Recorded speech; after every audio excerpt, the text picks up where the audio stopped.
Programa Escola Bíblica. Oferecimento Mercadão do Som. Solução em áudio e vídeo.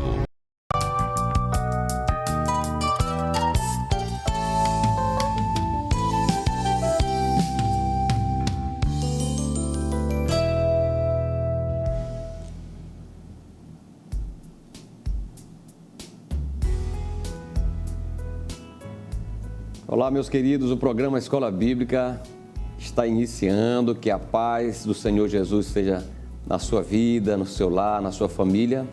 Nosso programa sempre trazendo uma lição para você, trazendo reflexões maravilhosas da Palavra de Deus. E hoje a nossa lição vai falar sobre o cativeiro de Israel, o Reino do Norte, a lição de número 10. E você com certeza será muito edificado por esta lição, porque os nossos comentadores já estão aqui, pastor Elias Gomes, evangelista Wallach, e eles têm com certeza muita coisa boa para passar para nós. Você que gosta da palavra, você que é amante da palavra de Deus, não pode perder esse programa que tem edificado muitas vidas. Nós queremos desde já agradecer a você que nos acompanha pelo canal 7.1 TV Cairóis, como também na plataforma do YouTube. Você pode rever os nossos programas quantas vezes você quiser e assim ser edificado por Deus. Compartilhe com alguém, com um amigo, com um parente, com um irmão aqui da cidade ou de longe, onde você puder enviar esse programa. Nós vamos agradecer muito porque nós estamos aqui também cumprindo o ID do nosso Senhor e Salvador Jesus Cristo. Vamos então para a nossa lição de hoje. A lição de número 10, como eu falei, vai tratar desse cativeiro do Reino do Norte, portanto, chamado de Israel. O texto áureo da nossa lição nos diz: vinde e tornemos para o Senhor, porque Ele despedaçou e nos sarará, fez a ferida e a ligará. Oséias capítulo 6, versículo 1. A verdade prática nos ensina: Deus sempre adverte seu povo sobre os perigos da idolatria e suas terríveis consequências. Você pode acompanhar a leitura bíblica em classe também, vamos fazê-la agora. Está no segundo livro dos Reis, capítulo 17. Vamos ler dos versículos 1 a 14 e o 17, e dos versículos e o versículo 29, tá bom? Vamos ler do 1 ao 14, 17 ao 20 e também o 29, você acompanha agora na sua tela. No ano 12º de Acás, rei de Judá, começou a reinar Oséias, filho de Elá, e reinou sobre Israel em Samaria 9 anos, e fez o que era mal aos olhos do Senhor. Contudo, não como os reis de Israel que foram antes dele. Contra ele subiu Salmaneser, rei da Síria, e Oséias ficou sendo servo dele e dava-lhe presentes. Porém, o rei da Síria achou em Oséias conspiração, porque enviara mensageiros a So, rei do Egito, e não pagava presentes ao rei da Síria cada ano, como dantes. Então o rei da Síria o encerrou e aprisionou na casa do cárcere, porque o rei da Síria subiu por toda a terra e veio até Samaria e a cercou 3 anos.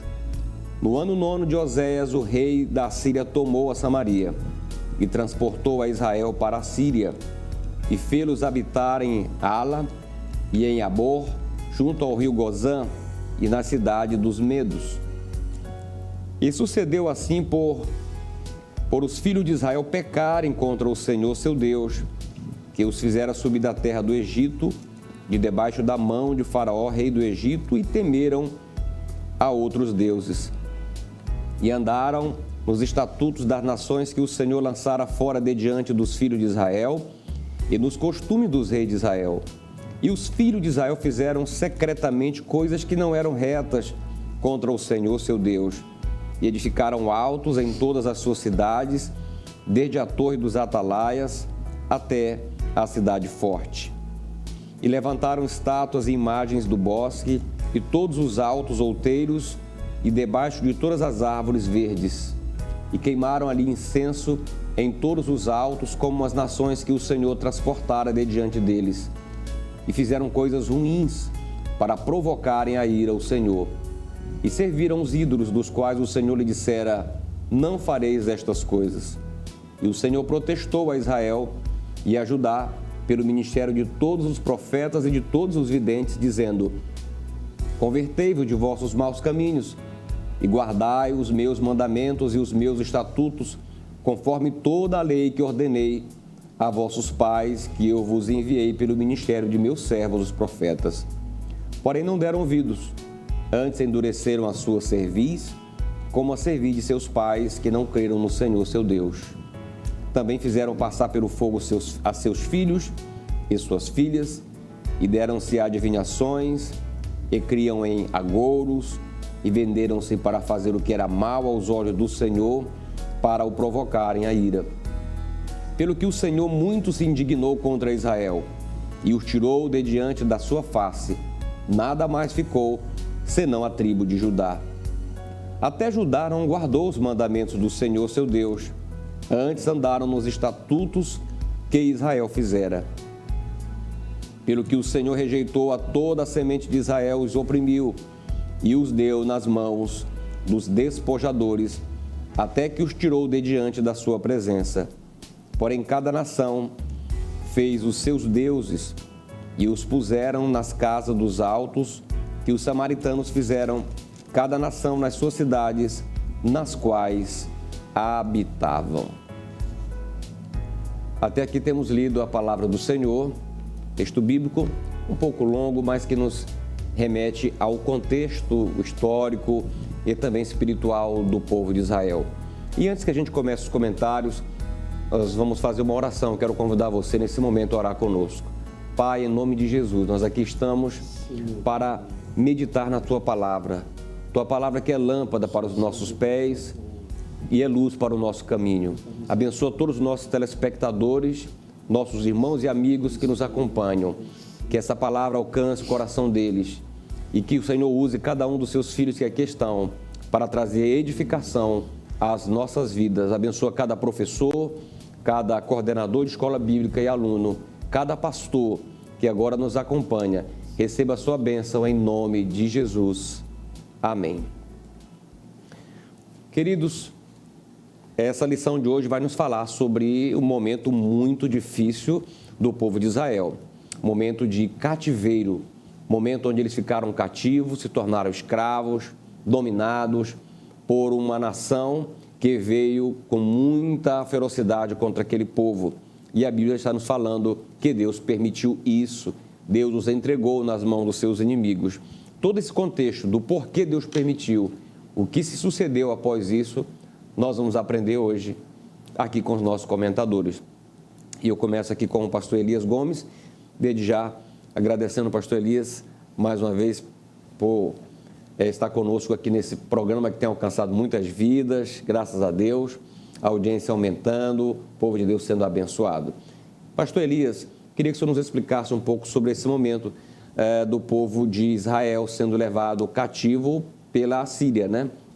Sim, pastor Marco, paz do Senhor a todos, paz do Senhor aos amigos aqui de bancada, pastor Marcos, evangelista Alec, é sempre uma satisfação estar aqui. E você, irmão, você, irmã que está aí do outro lado, Deus te abençoe de uma maneira poderosa. A lição de hoje, ela nos leva a entender coisas bem importantes para que nós tenhamos condições de compreender até outras no contexto bíblico. Nós estamos tratando hoje do cativeiro de Israel e vale bem ressaltar que nós estamos falando de Israel aqui enquanto o reino do norte. Nós estamos falando das 10 tribos que houve 10 ou 19 reis, Nós estamos falando do reino que começou sendo comandado por Jeroboão I lá e agora já está no 19º, que é Oséias.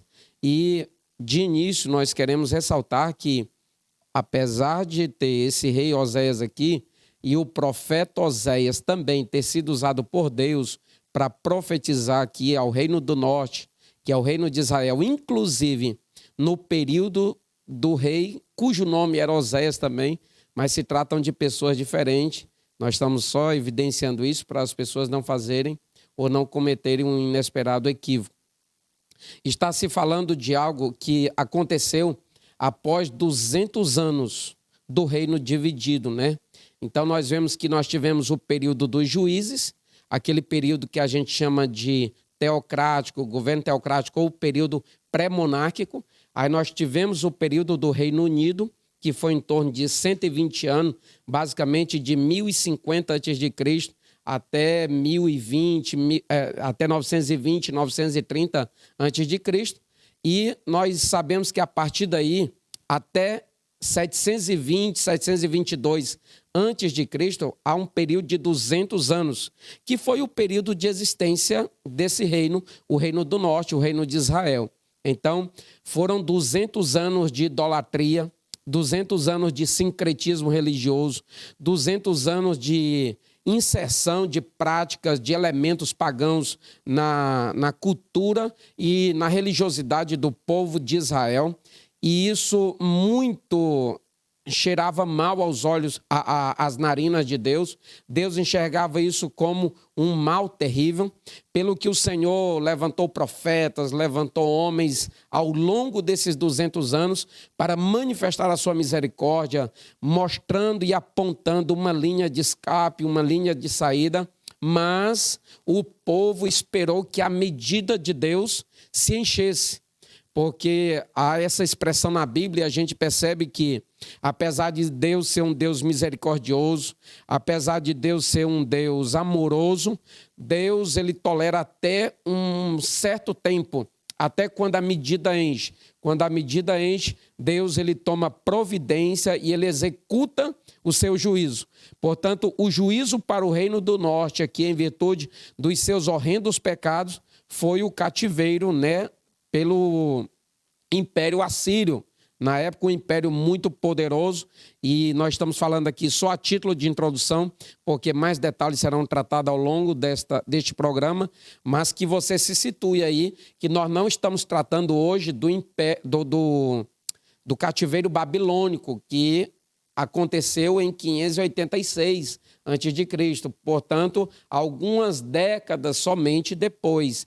Nós estamos tratando, então, do cativeiro de Israel, cativeiro do Reino do Norte, que aconteceu em 722 a.C., e eles foram levados pelo povo assírio. Então, chegou um momento quando a medida de Deus encheu, nós vemos o versículo de número 20 do capítulo 17 do segundo livro dos Reis, pelo que o Senhor rejeitou a toda a semente de Israel e os oprimiu e os deu nas mãos dos despojadores até que os tirou de diante da sua presença ou de diante da sua face. Então, a partir daqui a gente vai começar a compreender o que aconteceu e quais foram as principais razões pelas quais o cativeiro de Israel veio acontecer ou foram tomados pelo povo assírio. Maravilha. Bom, aí nós podemos entender um pouquinho desse contexto, né? Ao longo do tempo, como aconteceu esse cativeiro. Evangelista Wallace, nos fale um pouquinho mais desse contexto aí e como é que estava o povo de Israel nesse período, especificamente em razão desses aspectos, né, digamos assim, pré-cativeiro. Senhor, a todos que nos assistem, um prazer, uma honra mais uma vez estarmos aqui reunidos, falando um pouco da palavra de Deus. Pastor Marcos, Pastor Elias Gomes, nós estamos tratando agora, como já foi bem mencionado aqui, nós já passamos um período aproximadamente de 200 anos do início de uma monarquia falida, de uma monarquia dividida. E talvez nunca tenha sido o projeto de Deus dividir essa monarquia, né? E isso não agradava aos olhos de Deus. Mas, enfim, nós estamos falando aqui agora do Reino do Norte. E nós chegamos aqui, pastor Elias, só para efeito de curiosidade bíblica, nós estamos falando de um período, nesse momento, agora, de um períodozinho pré-cativeiro.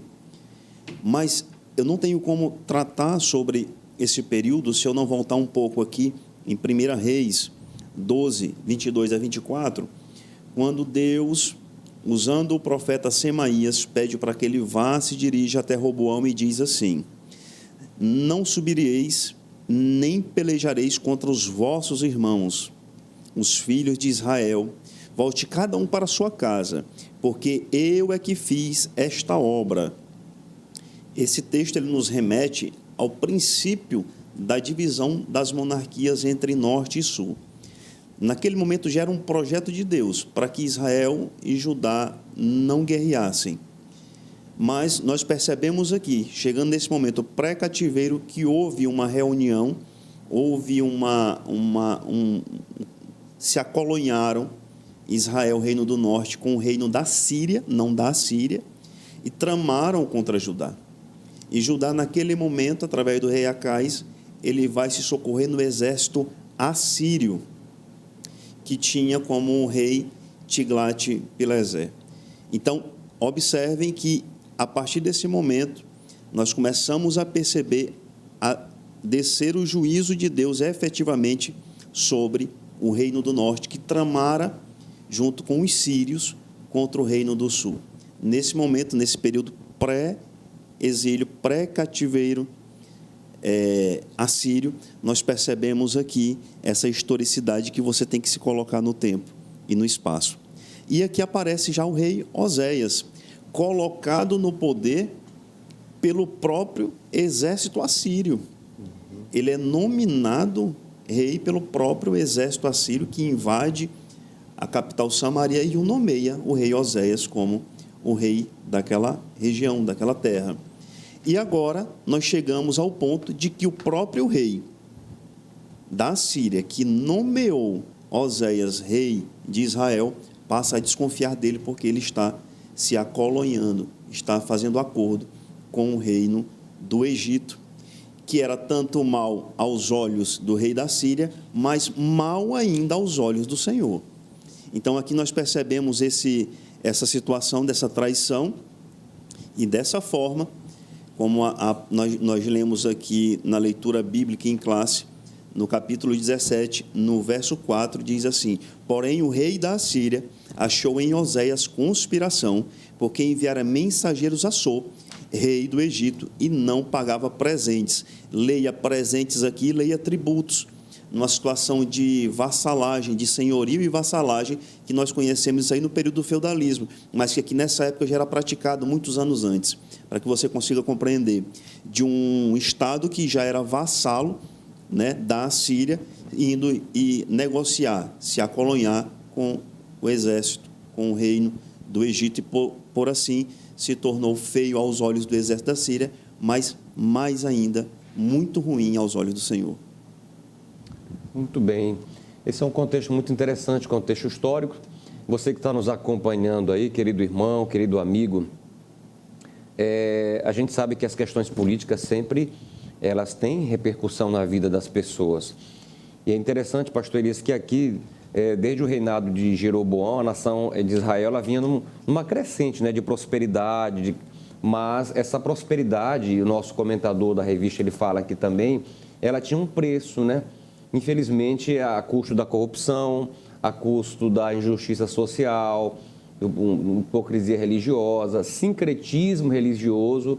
Esse é um tema que a gente vai falar um pouco mais aí no segundo bloco, mas era um contexto, infelizmente, que não agradava a Deus. Havia uma aparente prosperidade, mas a custo de muita injustiça social, de muita opressão dos mais pobres, né? O contexto aqui desse pré-cativeiro, digamos assim.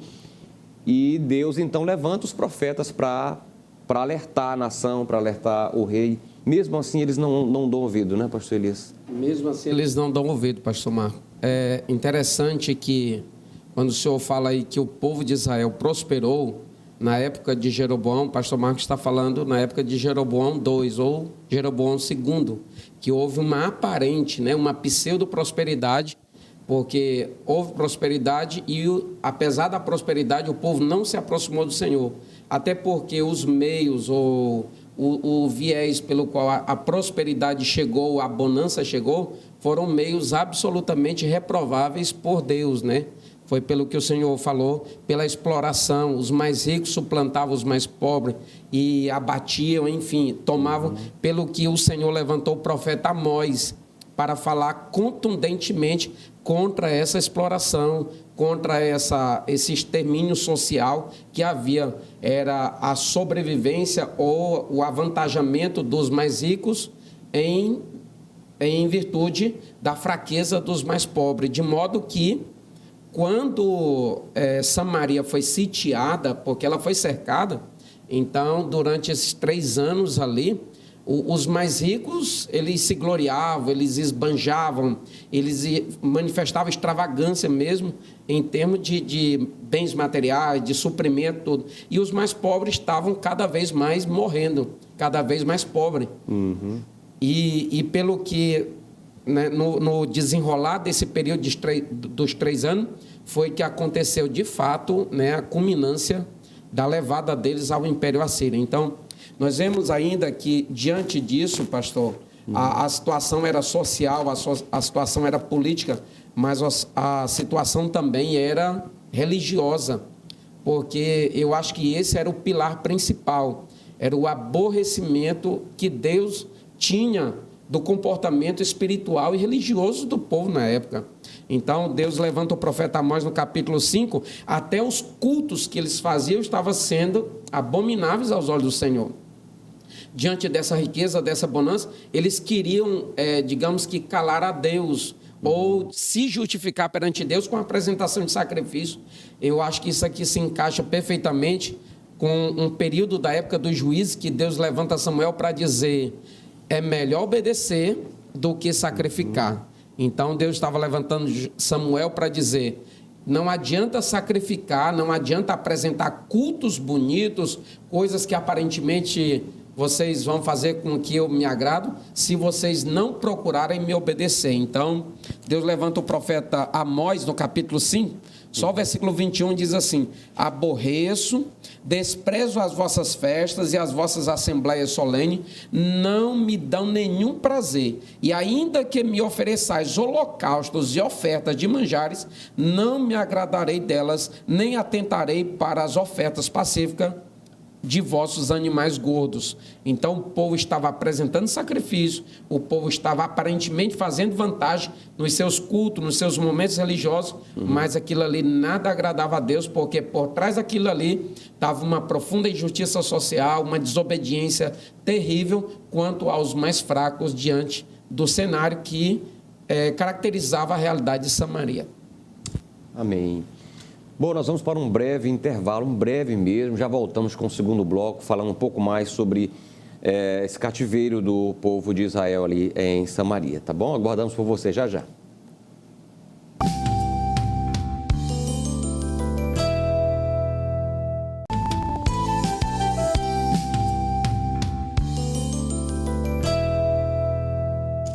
Estamos de volta com o programa Escola Bíblica, falando hoje sobre o cativeiro do povo de Israel, o cativeiro do norte. Nós estamos aqui falando sobre os aspectos pré-cativeiro, o contexto histórico, político, e avançamos um pouco no contexto espiritual do povo de Israel. O ambiente era um ambiente de injustiça social, de opressão aos mais pobres, e aqui a gente aprende, evangelista Wallach, que Deus é um Deus justo, é um Deus de justiça.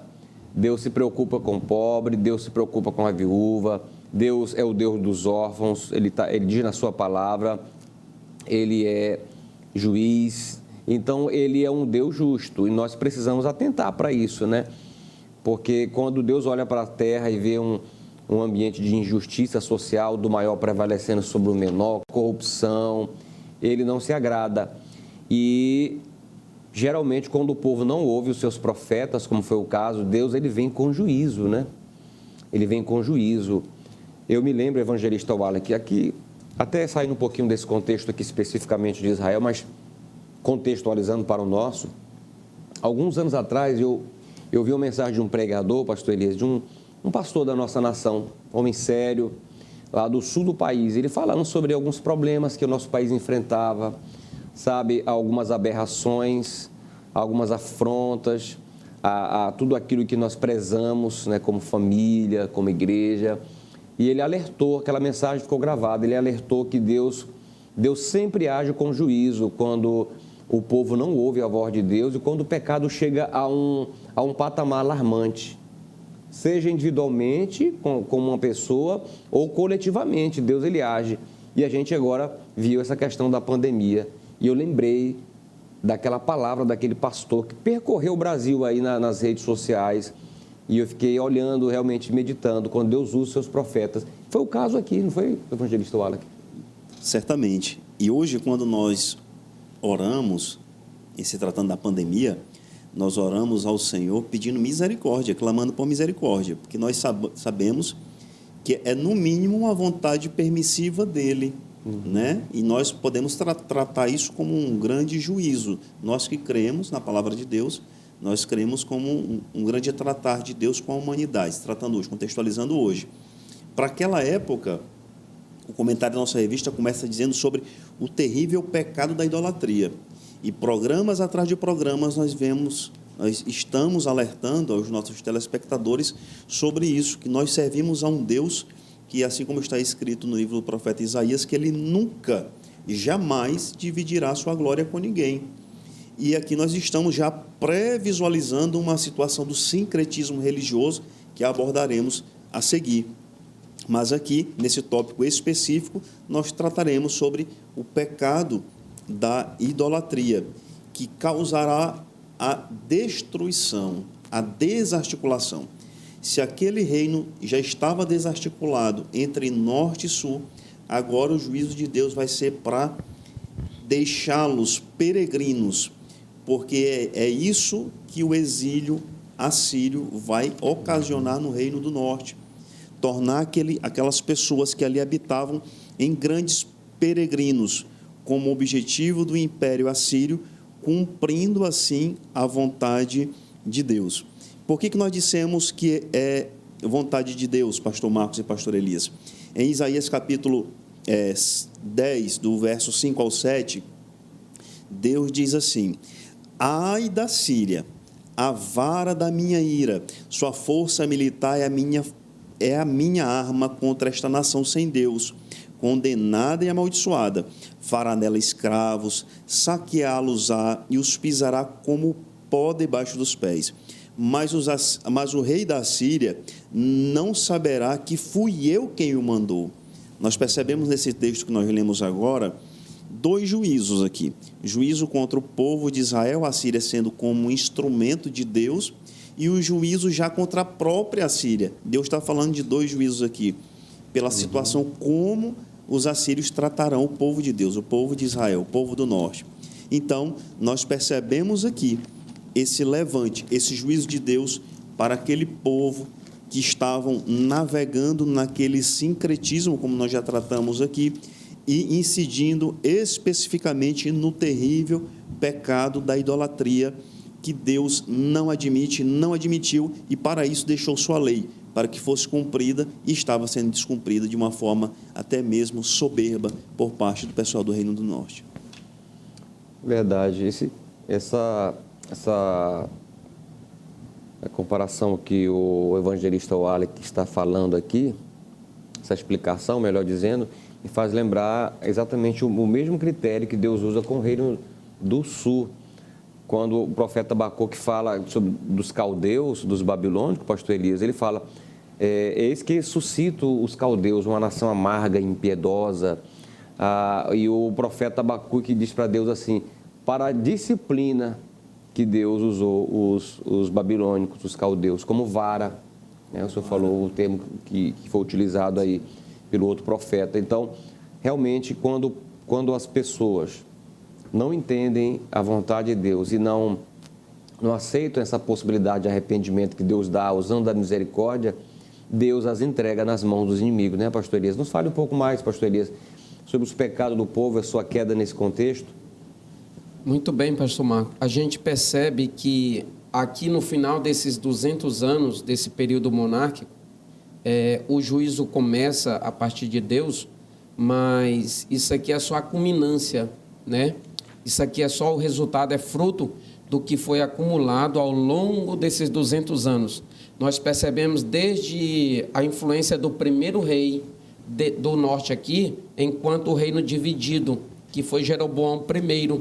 nós vemos que Jeroboão I, ele foi tão movido assim pela desobediência, pelo destemor ao Senhor, que quando o povo estava ali, ele com medo e movido pela ambição, com medo do povo, descer a Jerusalém, ao Reino do Sul, onde costumeiramente, tradicionalmente, o povo adorava a Deus, e é onde estava o templo do Senhor, ele com medo de fragilizar o seu reino, com medo de perder o povo, inclusive alguns sacerdotes já tinham saído, ele é tentado a erigir, a levantar altares, tanto que ele estabeleceu um em Dan e outro lá em Betel, e colocou bezerros lá, e o povo começou a adorar, para que o povo tivesse um entretenimento ali religioso, embora que de uma maneira deturpada, embora que estivesse desobedecendo, embora ele estivesse cometendo, digamos que o ápice da idolatria ali.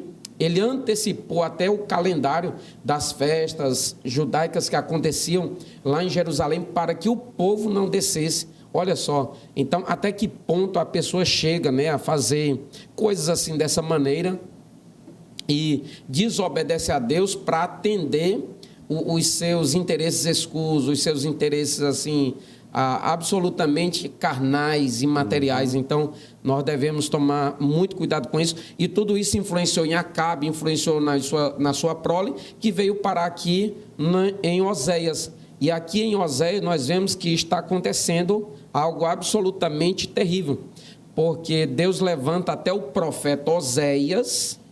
Agora Deus levanta o profeta Oséias, que é um profeta, digamos, na ordem aqui dos profetas menores literários da Bíblia, é o primeiro e, claro, já falei antes, coincide com o nome do atual rei do Reino do Norte, que, por sinal, foi um reino que, na verdade, é resultado de uma usurpação, porque o outro rei com o qual ele tinha se coloniado, como falou o evangelista Wally, foi que matou o rei anterior, Peca, para colocá-lo aqui. Então, ele já estava aqui num aspecto de usurpação. Então, Deus levanta o profeta Oséias e diz assim: toma uma mulher prostituta e casa-te com ela, e tu terás filhos.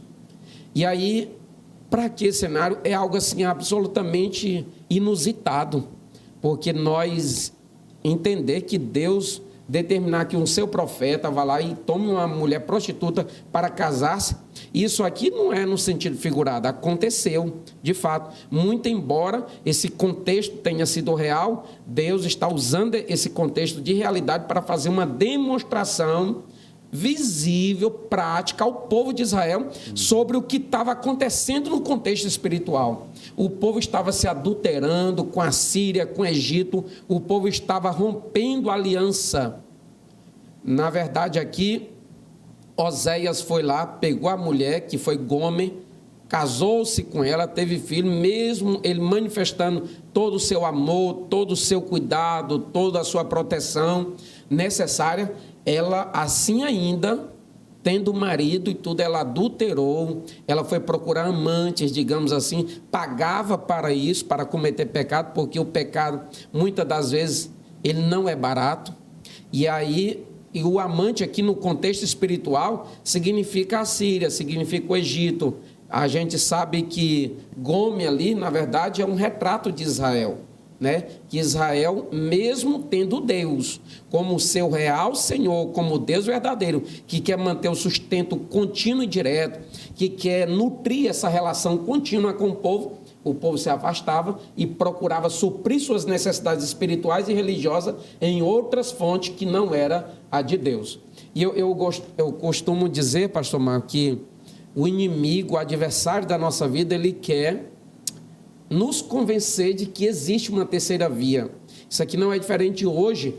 Tem segmentos religiosos para todos os gostos, para todo tipo de cliente. As pessoas, eu estou usando esse termo cliente, mas existe, e às vezes as pessoas querem estar convencidas de que existe uma terceira via, e não existe. Nós devemos tomar muito cuidado com isso, com essa mistura do santo com o profano, do sagrado com o profano, essa mistura da impiedade com aquilo que é da parte de Deus. Então, nós devemos tomar cuidado para não fazer essa mistura, porque a Bíblia diz que Deus não se deixa escarnecer. Aquilo que o homem plantar, isso também se fará. Está lá em Gálatas capítulo 6, versículo 7. E então chegou o tempo de Deus executar o juízo diante dessas misturas, diante dessas impurezas das coisas sagradas misturado com as coisas profanas. Pastor Marcos, me permita só complementar o raciocínio do pastor Elias. Ele acabou de falar, e está aí também no livro do profeta Oséias, no capítulo 8, que diz assim, que quem planta vento, colhe tempestade. Mas o profeta Oséias não foi no sentido figurado, ele toma realmente, de forma materializada, ele toma Gomer como esposa, e ele não só se casa com ela, como a Bíblia a chama de a filha das prostitutas, a filha da prostituta, ela sendo também uma prostituta. Mas ele também tem filhos com ela, e por ordem de Deus. E ele tem 3 filhos. O primeiro chama Jezreel, em homenagem ou em alusão aos fatos que ocorreram no vale de Jezreel, quando Jeú vai contra a casa de Acabe e mata aqueles 70, derramando aquele sangue. Lo-Ruamá, que significa não terei compaixão, e Lo-Ami, que não serei seu Deus. O Senhor Deus, ele não só determina que ele case, mas que ele tenha 3 filhos e que esses filhos, os seus nomes dados por Deus, tenham alguma representatividade para aquele povo profano, para aquele povo sincrético, que praticava aquele sincretismo religioso como forma de alerta. Por exemplo, essa última filha aqui diz claramente na Bíblia, qual seria a tradução, qual seria o significado? Não serei mais o seu Deus. Olha só, e não tem nada pior para esse povo do que o distanciamento dele do trono de Deus, que foi o que aconteceu. Verdade. Essa questão da idolatria, como também do sincretismo, ela nos remonta para um princípio bíblico, né? De que Deus não tolera ser dividido com outros deuses, nem mesmo ser comparado, porque Ele é o único Deus. Desde do princípio lá do Decálogo, lá no Deuteronômio, Deus sempre reforçou para Israel, né, pastor Elias, que só há um único Deus, o Shema, né? O Shema sempre já declara isso. Ouça, Israel, o Senhor é Deus, o Senhor é o único Deus, né? Israel tinha que recitar isso todos os dias, e os pais tinham que ensinar para os filhos. Mesmo assim, a nação, ela ainda traía a Deus, digamos assim, né? É um ato de adultério que Deus, quando a pessoa vai buscar outros deuses, para Deus isso é um ato de adultério, de infidelidade. E as pessoas pensam que a idolatria é apenas uma reverência ou buscar imagens feitas por mãos humanas ou homens, mas existem ídolos do coração também, né, pastor Elias? Queridos irmãos, existem ídolos. Às vezes o dinheiro é um ídolo e é um Deus até mesmo para uma pessoa. E Jesus disse, ninguém pode servir a 2 senhores. Lá no capítulo 6 de Mateus, ele deixou muito claro, ele disse, não se pode servir a 2 senhores, porque ou se vai agradar um e vai desagradar outro, né? E ele disse, não se pode servir a Deus e a Mamon, as riquezas, há um Deus aí por trás, né? Quando a pessoa faz da riqueza um Deus e não um servo. Eu sempre digo, você pode fazer do dinheiro um servo, ele é um bom servo, mas ele é um péssimo senhor. Ele vai ser muito austero e Deus, ele não permite isso. A gente precisa deixar que Deus, ele ocupe todo o nosso coração e toda a nossa vida.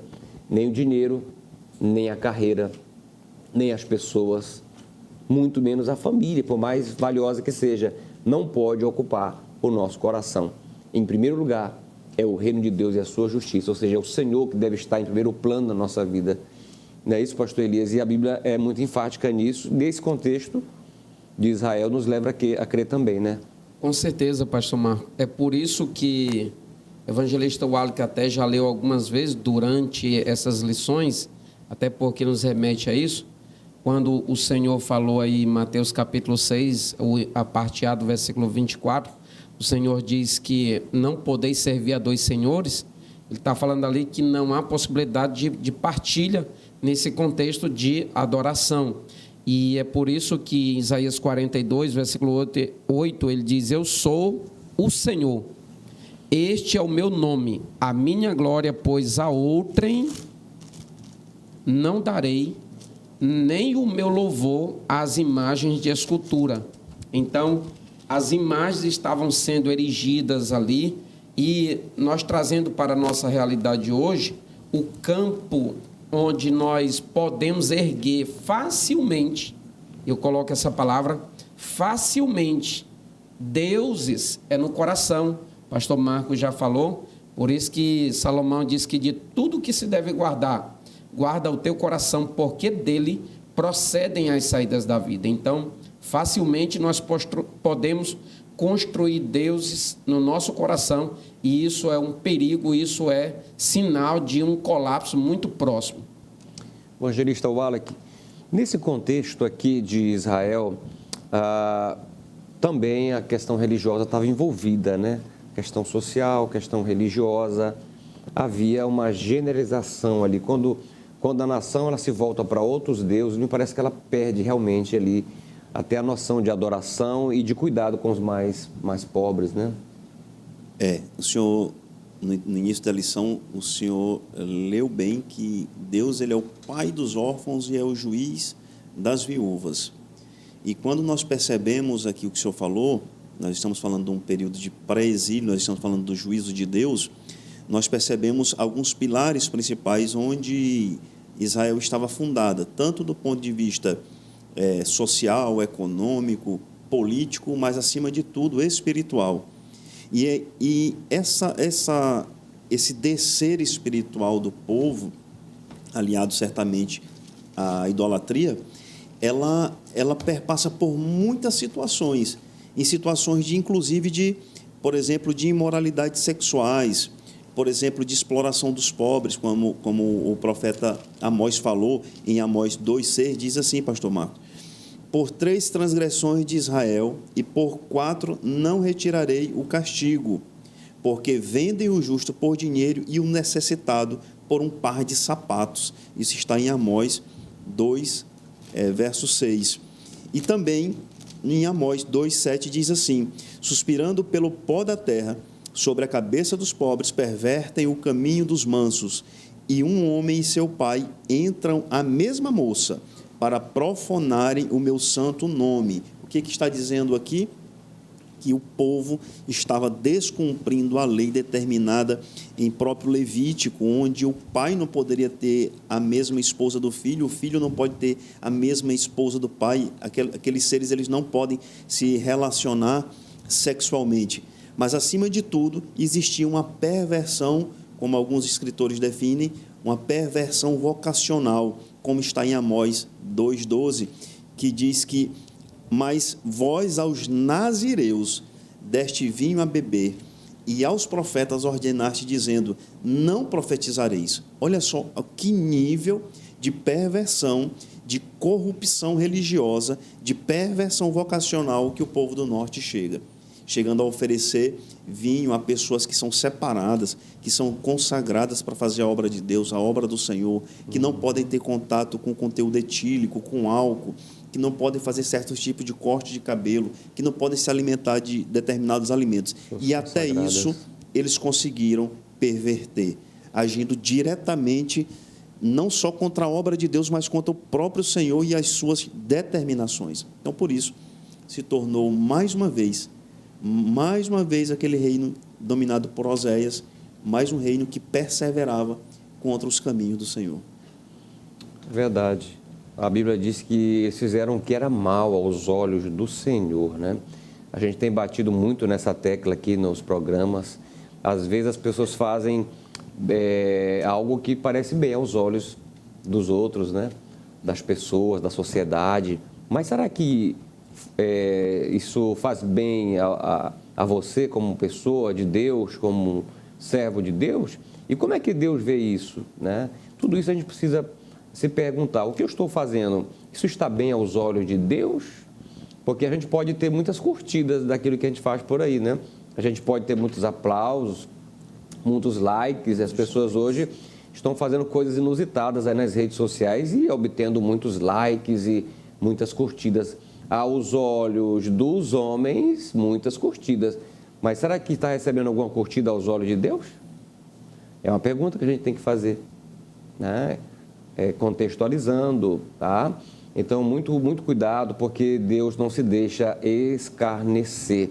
Aquilo que o homem plantar, diz o escritor aos Gálatas, Paulo escrevendo aos Gálatas, né, pastor Elias? Aquilo que o homem plantar, isso ele colherá, ele se fará. Então, na exata medida que nós plantamos, nós vamos colher, sabe? E o que eu vejo aqui, pastor Elias, já caminhando para esse intervalo do nosso, indo para o terceiro bloco, eu vejo a misericórdia de Deus com o povo de Israel. Porque esse tempo todo que o senhor falou no início aí, Deus tolerando esse pecado, Deus tolerando a idolatria, e Deus não agiu com juízo, sempre um rei morria, mas Deus estava sempre ali levantando um novo profeta. É a misericórdia de Deus, mas parece que as pessoas abusam da misericórdia, né? Com certeza. Elas muitas das vezes esperam a medida encher, né? Está lá no livro do Gênesis, capítulo 15, versículo 16, até que a medida enche, assim como encheu a medida de Saul.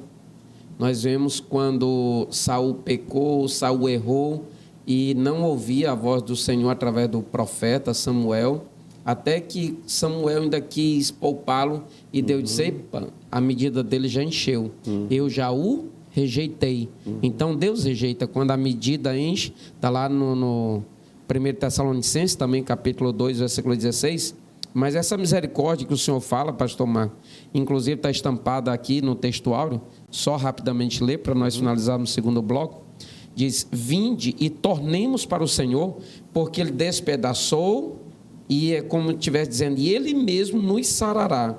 Ele fez a ferida e Ele a ligará. O profeta aqui está falando... Ele fez a ferida, né, pastor? Ele faz a ferida e Ele mesmo é que cura, Ele é que sara.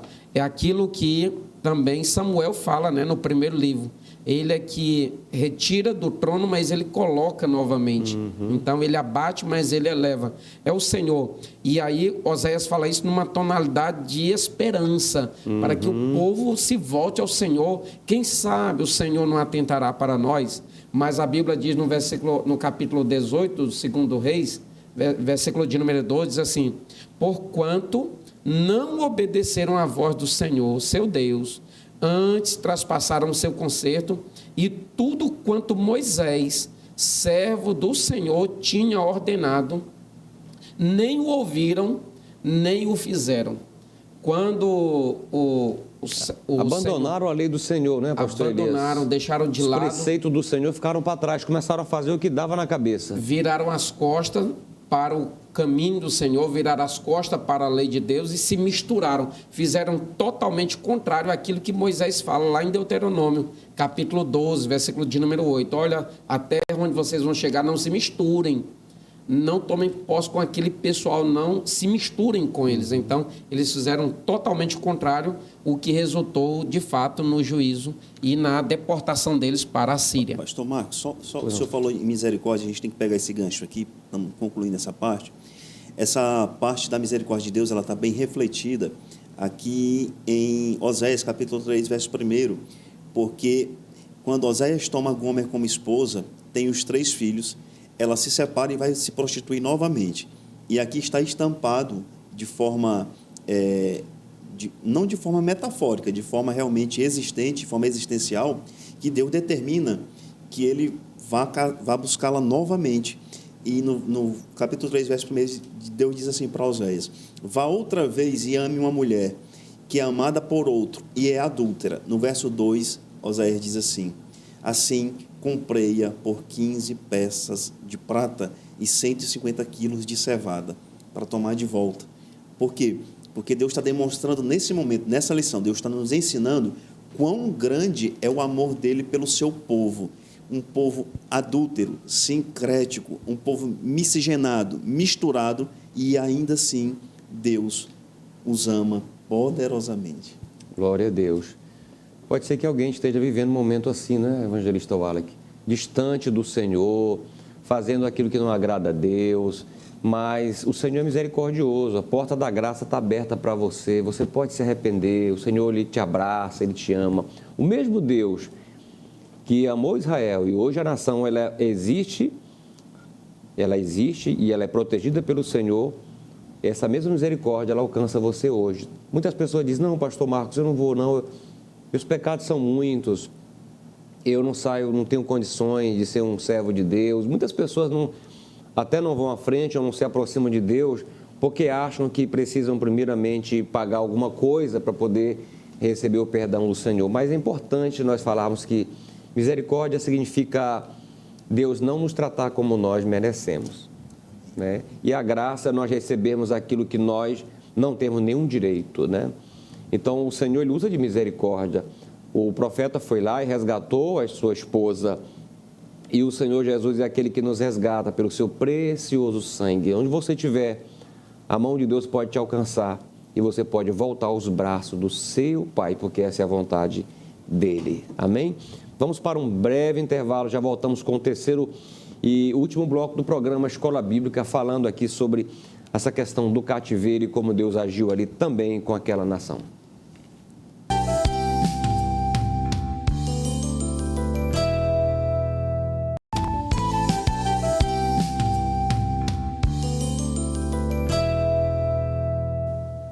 Voltamos com o terceiro bloco do programa Escola Bíblica, já finalzinho da nossa lição, número 10, falando sobre o cativeiro do Reino do Norte, o cativeiro de Israel.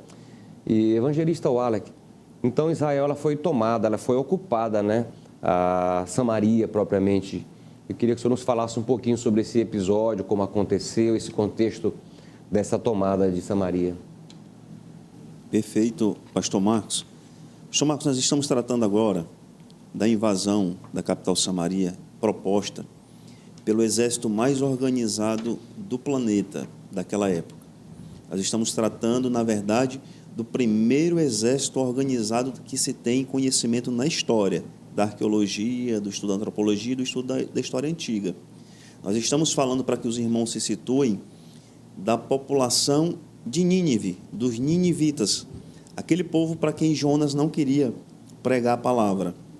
E agora eles avançam contra Samaria, sendo, claro, como nós já dissemos no primeiro bloco, um juízo de Deus, cercam a cidade por 3 anos, a cidade fica ali encolhida, sem poder ter acesso à água, digamos, potável, a certos alimentos. Só aquela população extremamente rica, abastada, como o pastor ele já falou aqui, tinha condição de se manter. E a cidade ela é sitiada, ela é invadida e ela é tomada. E agora nós estamos tratando do cativeiro assírio, que é diferente do cativeiro babilônico. Esse cativeiro assírio, pastor Marcos, pastor Elias, ele tinha por objetivo a captura desses povos, do povo de Samaria, do povo do norte, e espalhar essa nação por outros impérios, inclusive nas cidades dos Medos, inclusive para Nínive, para Aço. Ele espalhava essa população. Então, aqui nós estamos tratando de um cativeiro, de uma prisão, mas que aquela pessoa, a maior prisão dela era estar afastada da sua nação, da sua nacionalidade. E aqui surge a expressão os samaritanos, que nós tanto conhecemos no Novo Testamento. A priori, a palavra, a qualificação de samaritano, a priori, antes desse cativeiro, ela era dedicada às pessoas que nasciam em Samaria. Após o cativeiro, nós temos uma outra significativa, um outro significado, que nós tratamos no Novo Testamento desses samaritanos, que é a miscigenação, a mistura dos israelitas quanto estrangeiros, a soma de Israel com outros povos estrangeiros. Repito, essas pessoas elas foram tomadas, espalhadas pelo mundo. Aqueles que permaneceram foram misturados com estrangeiros, dando origem aos samaritanos que nós conhecemos no Novo Testamento. Muito interessante, né? Nosso comentador aqui, inclusive, pastor Elias, fala que ele, evangelista Wallach, que eles promoviam realmente esse reassentamento de pessoas, traziam pessoas de fora e o interesse realmente era desconstruir todo o aspecto cultural e, sobretudo, religioso do povo de Israel. ali, portanto, eles de fato influenciaram essa miscigenação e esse sincretismo religioso lá em Samaria, que até nos tempos de Jesus, a Bíblia registra, né, que havia essa rivalidade, né? Os judeus não se davam com os samaritanos, né, pastor Elias? Sim, com certeza, pastor Mar. E a gente percebe que tudo isso foi muito bem planejado pela Síria, porque na medida que Samaria é desocupada, digamos assim, quase na sua totalidade, só ficaram ali os bem mais pobres mesmo, por algumas razões de interesse do Império Assírio. Então, ela trouxe agora nações e outras nações e mais nações, ou seja, nações estrangeiras. E cada uma dessas nações que eram trazidas, que eram deportadas para ocupar agora Samaria, elas traziam consigo também o seu Deus, ou o Deus lá da sua terra. Tanto que há uma lista aqui de deuses, né, de uma maneira bem simples citada aqui: Sucote, Benote, Nergal, Azima, Nibais, Tartaque, Adrameleque e Anameleque. Todas essas nações eram nações pagãs, que serviam a uma divindade pagã. Dentre os cultos que eram efetuados, eles erigiam altos, inclusive também nos outros altos, nos lugares de culto ou de apresentação de sacrifício que já tinham em Samaria, faziam uso, apresentando culto ao seu Deus. Entre eles apresentavam até sacrifício de criança. Imagine, era algo absolutamente terrível do ponto de vista religioso. E nessa ocasião, quando o povo está ali adorando os seus deuses, cada um faz o que bem quer, cada um faz o que dá na terra, Deus envia leões ali, e aí devora alguns, eles se espantam, e aí diz: eita, será se nós estamos fazendo algo errado? Estamos adorando um Deus que não devemos? Cadê o Deus dessa terra? Então, nessa ocasião, o imperador assírio envia um sacerdote de volta aqui para ensinar os costumes do povo de Samaria, os costumes do povo de Deus. E a Bíblia nos deixa claro que, mesmo assim, o povo permaneceu em desobediência. Que povo? Esse povo de nações estrangeiras que tinham agora ocupado Samaria e tinham se misturado com os que ficaram de Israel, dando início ao que o evangelista falou, os samaritanos. Importante que, a partir daqui, a gente vê, né, o nascer de um povo que é muito evidenciado aqui no Novo Testamento, inclusive nas trajetórias de Jesus, em especial lá em João, capítulo de número 4, quando Jesus está saindo da Judéia para a Galiléia, passando em Sicar, e aí ele vai tomar água ali à beira de um poço. Na verdade, enquanto os seus discípulos vão comprar comida, a mulher samaritana vem pegar água. E a Bíblia nos deixa claro que esse ranço, essa disputa, essa peleja entre samaritanos e israelitas, ou judeus, na verdade, se deu em virtude dessa acentuada prática pagã que era praticada lá em Samaria, com essa mistura, com essa desobediência profunda. Isso muito pegou mal, ou muito cheirou mal, digamos assim, as narinas do povo judeu ali. Então, a partir de lá, foi que começou essa disputa, essa rivalidade, essa intriga, digamos assim. Tanto que, quando Jesus está na beira do poço lá, e se direciona para a mulher, Jesus diz: mulher, dá-me de beber. Jesus não evidencia nenhuma barreira, nenhum bloqueio, nenhuma divisão, nenhum ranço, nenhuma intriga. Ela é que diz: mas como podes, tu sendo judeu, me pedir água que sou mulher samaritana? E Jesus ali está se comportando de alguma maneira como um quebrador de paradigmas que, na verdade, não resultam em nenhum benefício para todos os fins da nossa espiritualidade. Amém. Glória a Deus. Bom, a gente chega aqui nesse finalzinho de programa com várias lições, né, evangelista Wallach? Várias lições. As lições de que nós não devemos abandonar o nosso Deus, as lições de que a idolatria ela tem suas consequências, o pecado tem suas consequências.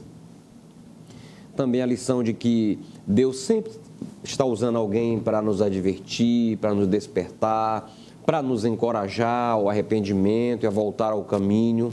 A lição que o pastor Elias acabou de nos falar, de que o nosso Deus é um Deus que rompe as barreiras, Ele tenta sempre aproximar, porque Ele é o caminho. Ele não é um caminho, Ele é o caminho. E a vontade dele, sem dúvida, é que todas as pessoas se voltem para Ele como o caminho.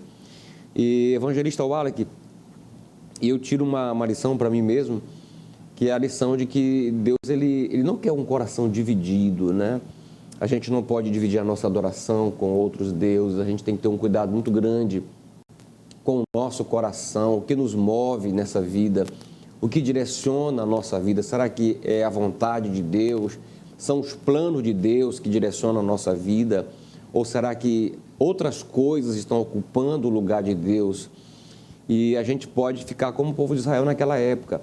A gente pode ter decepções terríveis se nós não servimos ao Deus verdadeiro. Eu queria que o senhor também, já à guisa de conclusão aqui, nos falasse também dessas lições que o senhor absorve da nossa lição de número 10 hoje. Pastor Marcos, nós tiramos várias lições do que nós lemos e nós aprendemos aqui hoje. Mas também nós temos que contextualizar com os irmãos que nós temos hoje, nesta terra, nosso maior patrimônio é a vida. Em segundo, nosso maior patrimônio é a liberdade. O povo samaritano, o povo de Israel, o povo do norte, ele achava que estava livre, mas ele estava cativo, ele estava aprisionado. Apesar de poder se locomover, apesar de poder se deslocar dentro dos territórios, ele não ocupava a terra que era sua. Ou seja, ele estava aprisionado sem nem saber.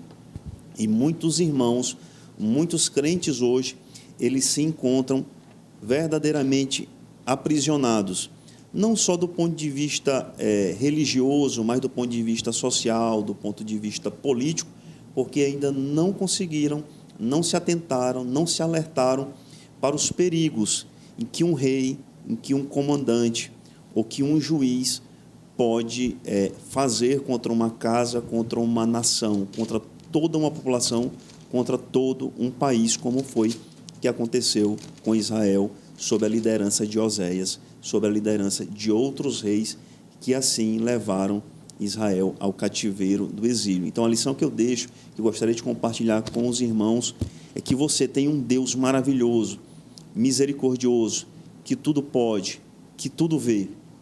Assim como o profeta Zacarias falou, como o profeta Ezequiel também profetizou, nós temos um Deus que tem olhos, que enxerga onde os seres humanos não veem.